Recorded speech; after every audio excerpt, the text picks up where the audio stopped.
Welcome to this week's End of Days Update, coming to you from Tulsa, Oklahoma. Gosh, we had such a great time this last weekend in Minnesota.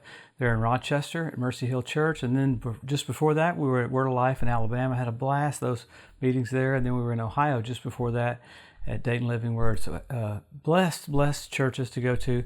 Getting ready to get on a plane in a couple hours for Germany. We'll do Rhema, Germany, the school. You do about 5 or 6 hours one day, 5 or 6 hours the next day. We'll do their graduation, and then we'll have a Sunday service there as well. And then we'll head to Zurich, and we'll be there Tuesday and Wednesday of next week at the Bible school. We'll have such a great time. So much is going on. You know, you could do an End of Days update every day right now with what's happening. So we focus on what's happening around Israel, because what we're looking at is literally the setup for the Ezekiel 38 war. And once you see that, you know we're very close to the coming of the Lord. So we know the second coming has tons of signs, and the rapture is signless.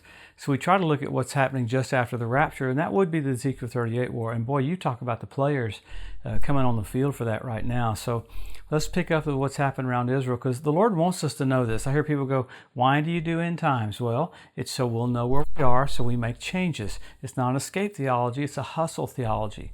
As you see the finish line, I've never seen a runner see the finish line and go, oh, I'm going to bail now. No. All the training, all the exertion up until then is for that last part, and that's where we are in the church. So we have to hustle. So, you know, probably the number one thing that's been talked about is Israel's waiting to do a ground incursion into Gaza. I think it's a designed thing to wait for. President Biden got there today. I watched in the middle of the night him land, and Benjamin Netanyahu greeted him in the middle of the night. And boy, I like that we were already sending munitions there. We're sending equipment there. We're moving the Marine 26th Division right off the coast of Israel. That's a rapid deployment team. So we're not just moving equipment. We're moving another aircraft carrier group, the USS Eisenhower.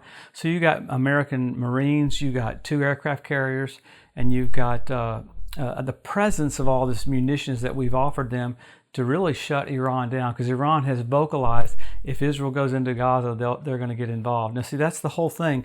You've got the players for the Ezekiel 38 war showing their colors right there. And with that, you had Israel having to hit the Damascus airport Saturday night. Blew up the runway in the Damascus airport, blew up the runway in the Aleppo airport. Why? In the midst of all this, Iran is still hauling missiles down into Syria, because you had rockets from Gaza, you had rockets from Hezbollah on the north, and then you've got missiles being brought into the east of Israel right there on their border. So Israel's having to preemptively strike that. And Iran's so crazy, they sent suicide drones yesterday toward Iraqi bases where our troops were, trying to hurt our troops, so they got taken out.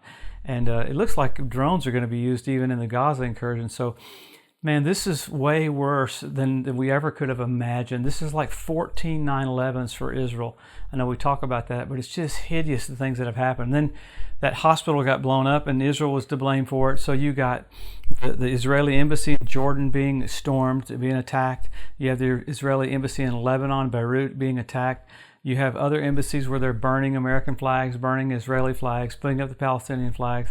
It's an interesting time, because you got Putin, Russia's President Putin went to China, and all they talked about was Israel needs to tone down. They did not one time condemn Hamas, but they talked over and over again about Israel's really overdoing it. And they're not overdoing it. You had children killed, you had children shot, you had children burned, you had mothers there. They made them watch them murder their children.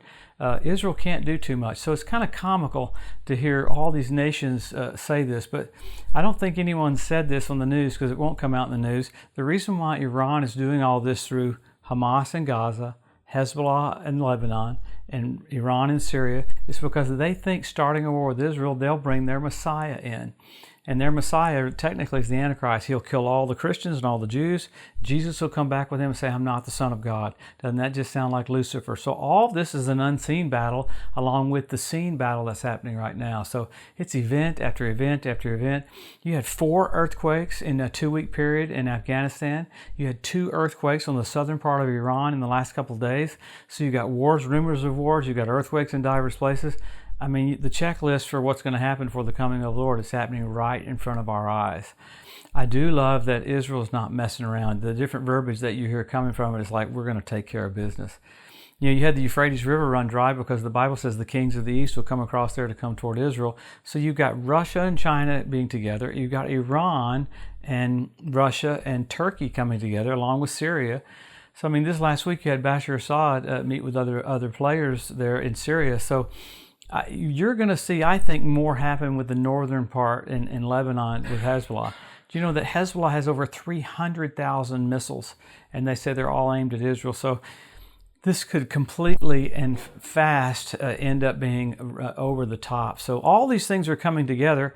And so we look at it and go, man, this is showing us how close we are to the rapture of the church. How blessed are we?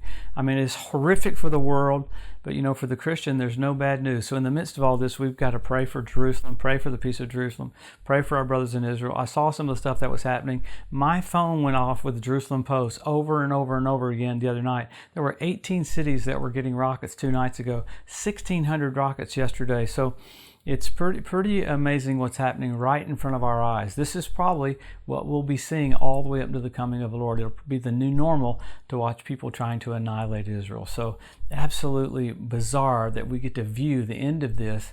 And in the church, what do? We hustle. We don't fit church into our life. It is our life. We help our local pastor, help our local church. So let's always go to the Word. And as I'm going to the Word and give you the signs, I'll think of the things that I forgot about because there's so much going on.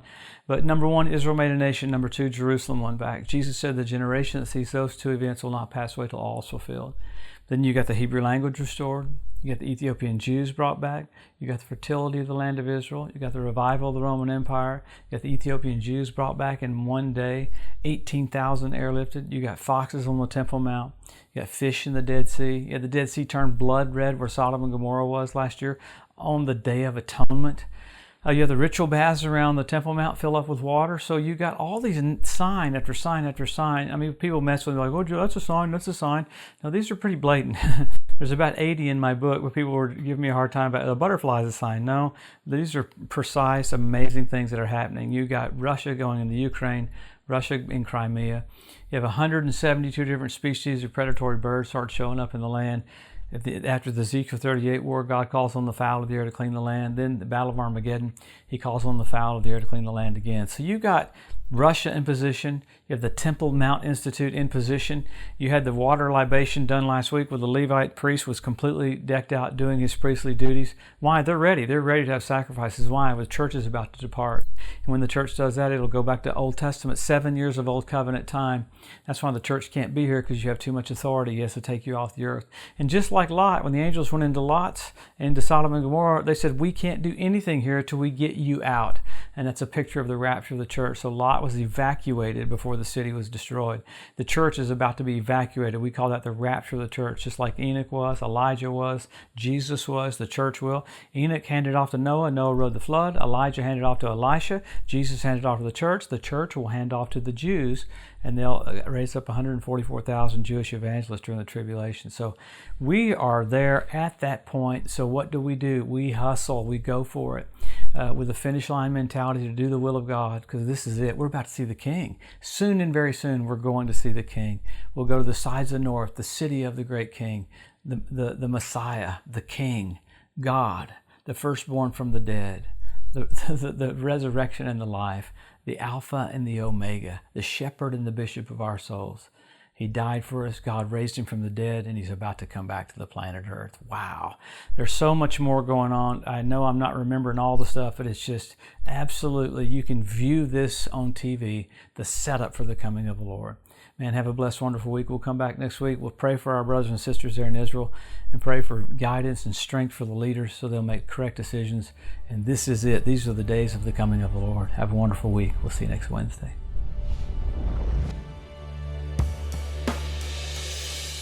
Thanks for joining us today at the End of Days Update. If you'd like to be notified every time there's a new post, just go to the EDU at josephmorris.com and subscribe to receive email alerts.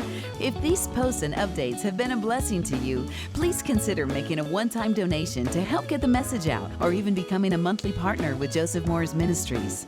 Thanks again for tuning in to the EDU, and we'll see you next week.